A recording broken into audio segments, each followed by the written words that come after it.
Right. Got to say, you've really outdone yourself this time.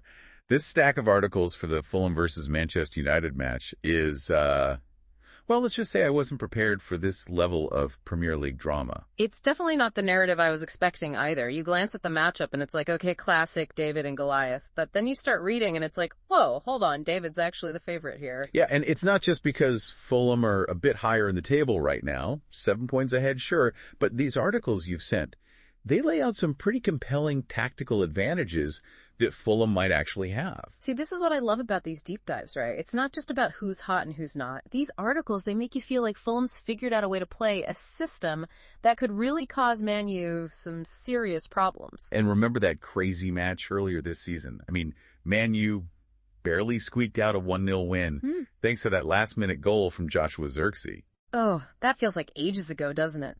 Since then, Fulham have only lost once, just one loss in their last 10 Premier League matches. They've even managed draws against Liverpool, Spurs, Arsenal. And then you look at Man U, and especially at home, it's been rough. 4 losses out of their last 5 at Old Trafford.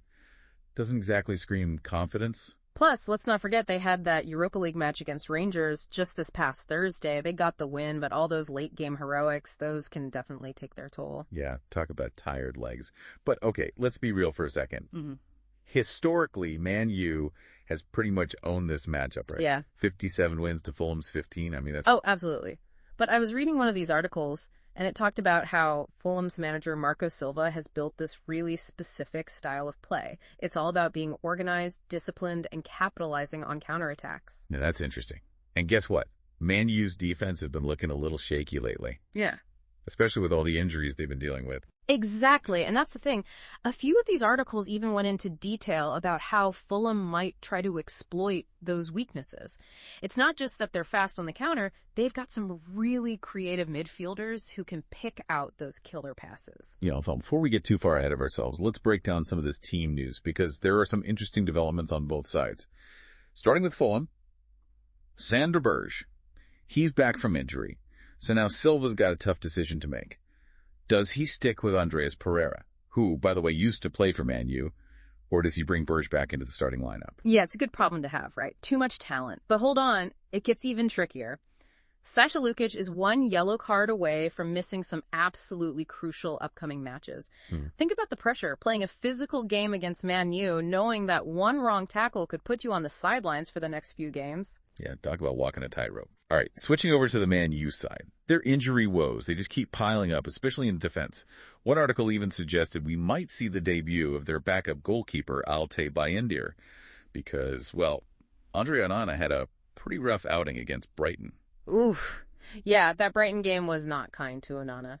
But there is some good news for Man U fans. It sounds like a few key midfielders could be returning from injury. And the big question on everyone's mind, will Joshua Zirkzee, the hero from their first matchup, get the start again? That's the million-dollar question, isn't it? But before we get too lost in the what-ifs, let's talk about the players who just seem to thrive in this matchup. For Fulham, you got to look at Emile Smith-Rowe. The guy just loves scoring against Man U. And on the Man U side, Bruno Fernandes seems to have a knack for finding the net against Fulham. I think what's really starting to stand out to me is how these individual player narratives are weaving into the larger team dynamics, We've got Fulham playing with this new confidence and tactical precision, and then you have players who genuinely believe they can take down a giant like Man U. It's not just hype either. Yeah. I mean, just flipping through these articles, Fulham to win 2-1 seems to be the most popular prediction. One article even went as far as to call it a Sunday night Premier League extravaganza, which honestly, with all this drama unfolding, it really could be. Hold on. When was the last time Fulham actually beat Man U at home? I feel like it's been ages. You're really putting my Premier League knowledge to the test here. Let's see. Shuffles papers. 2009, 16 years ago. That's wild. So if Fulham managed to pull this off, it wouldn't just be an upset. Yeah. We'd be talking about a major statement win. Absolutely. It would solidify their place as a legitimate contender in the Premier League. And for Man U, another loss. Well, that would send them spiraling further down a path they definitely don't want to be on. Okay, I think we need to pause here for a second. Before we get into the really nitty-gritty tactical analysis, I'm curious, what stood out to you the most from these articles? What surprised you? What really grabbed your attention? Honestly, It was the level of detail these articles went into when they were describing Fulham's tactics. They're not just praising their form, they're breaking down how they're winning and why that approach could be Man U's kryptonite. That's what makes this match so fascinating to me. It's not just about momentum, it's about a tactical battle of wits. You're so right. This isn't just David versus Goliath. It's David showing up with a blueprint for taking down Goliath. And that makes this Sunday night showdown even more exciting. But we'll dive into that blueprint, all those tactical details, when we come back for part 2. Welcome back. As we dig deeper into these articles, I'm struck by the fact that this Fulham team, it's more than just a bunch of skilled players. I agree. I noticed several of these articles actually talk about Marcus Silva's tactical genius. He's created this system that really plays to the strengths of his players. Organized, disciplined. You can tell they've got each other's backs. In one article I was reading, it mentioned how effective Fulham has been at exploiting space, especially on the counterattack. And given everything we've discussed about Man U's defensive struggles, well, that could be a recipe for disaster. Oh, yeah, for sure. I mean, think about it. A depleted backline against a Fulham side that's lightning quick in transition. They're so decisive. That's got to be worrying for Man U. I know. It's like watching a well-oiled machine, you know. Mm-hmm. They're just humming along, picking up points against some of the toughest teams in the league. Then you look at Man U, and they just seem to be, I don't know, searching for an identity. Yeah, there's definitely this uncertainty surrounding Man U right now. There were a couple of articles that mentioned Ruben Amorim's post-game comments after the Brighton match, and he was questioning the team's mentality, their ability to compete at the highest level. Those are some pretty harsh words, but they do reflect this growing frustration around the club, you know? Yeah, and you can't ignore the impact of those high-profile departures, right? Losing players like Antony, Marcus Rashford, these were key contributors, and I think losing players like that can really shake a team's morale and performance. Absolutely. It's almost like they're in this transitional phase, trying to figure out their best lineup, their tactics. And when you're in that kind of flux, it's really tough to be consistent, especially against a team like Fulham that's clicking on all cylinders. Okay, so we've talked about form, we've talked about team news, tactical battles, but what about the intangibles?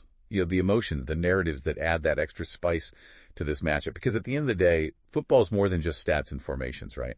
You're absolutely right. And I think the big narrative here is Fulham's hunger. They want to prove themselves as a legitimate force in the Premier League. They've had a taste of success this season, but a win against a giant like Man U, that would send a message to the entire league. It's like they're at the door of the elite knocking. Yeah. And this match, this is their chance to kick it down. Yeah. Announce their arrival. Exactly. And then for Man U, I mean, this is a club steeped in history, tradition. Well, the pressure is mounting. They're facing the very real possibility of falling further behind in the race for those European places. Amorim and his players, they need to turn things around and fast. and don't forget about the psychological impact of that first match, right? Fulham will be looking for redemption after that last-minute defeat. Man U, well, they might still be feeling the aftershocks of that close call. It's true. You can never underestimate the weight of history in these matchups. Yeah. Man U's dominance over Fulham is well documented, but that doesn't mean much when that whistle blows Sunday night. Exactly. It all comes down to who shows up, who executes their game plan. And based on these articles, it feels like Fulham has the edge, you know? Confidence, form, tactical preparation. Of course, there's always that element of unpredictability in football, right? Man U could find their spark and silence the doubters. Fulham could crumble under the pressure of expectation. That's the beauty of the Premier League, though. Anything can happen. Precisely. But looking at what we know right now, everything points to a thrilling, potentially upset-filled match at Craven Cottage. This is a game that could have massive implications for both teams as we head into the rest of the Premier League season. We'll be back in just a bit to wrap up our deep dive into Fulham versus Manchester United. All right, we're back, ready to wrap up this Fulham versus Manchester United deep dive. We've certainly covered a lot of ground, haven't we? You've given us a mountain of articles to get through, and well, one thing's for sure, this is no ordinary Premier League match. Absolutely not. You've got Fulham, the underdogs on paper, but the favorites in reality.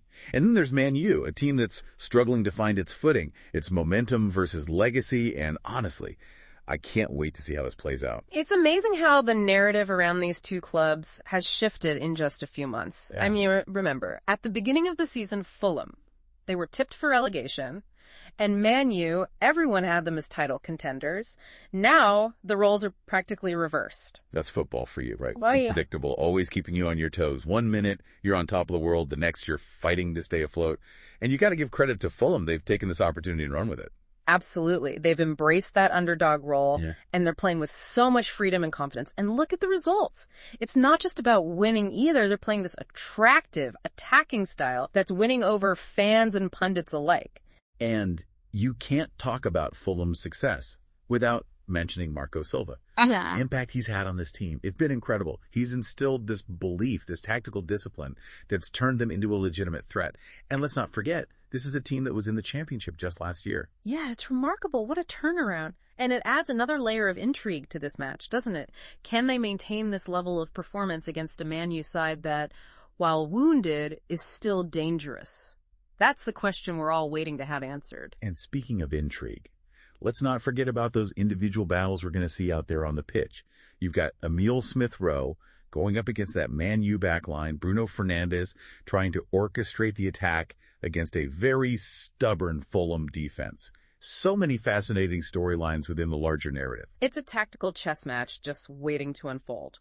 Will Fulham press high and try to exploit that space behind Man U's defense? Will Man U sit back and try to hit them on the counter?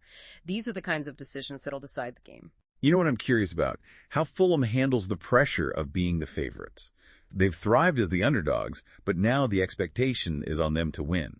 Can they handle that? It's a psychological hurdle for sure, something they'll have to overcome. And Man U, they need to rediscover that swagger, that aura of invincibility that used to define them. Can they silence the doubters and show that they're still a force to be reckoned with? So much at stake for both sides, really. It's more than just 3 points. This is a statement game. It could have a massive impact on their seasons. I think you've done a fantastic job, by the way, bringing us up to speed on this match. You've really captured the key insights from these articles. And your passion for the game, well, it's contagious. Well, I can't help it. This match, it has all the ingredients of a Premier League classic. The underdog story, tactical intrigue, the historical context. This is a must-watch for any football fan, no doubt about it. Couldn't agree more. So, to our listener, the one who brought us this fascinating matchup, I'll leave you with this thought. What if this game marks a changing of the guard in the Premier League? What if Fulham's rise coincides with Man U's decline? That's a possibility, maybe a long shot. But that's what makes the Sunday night showdown so captivating. So, tune in and witness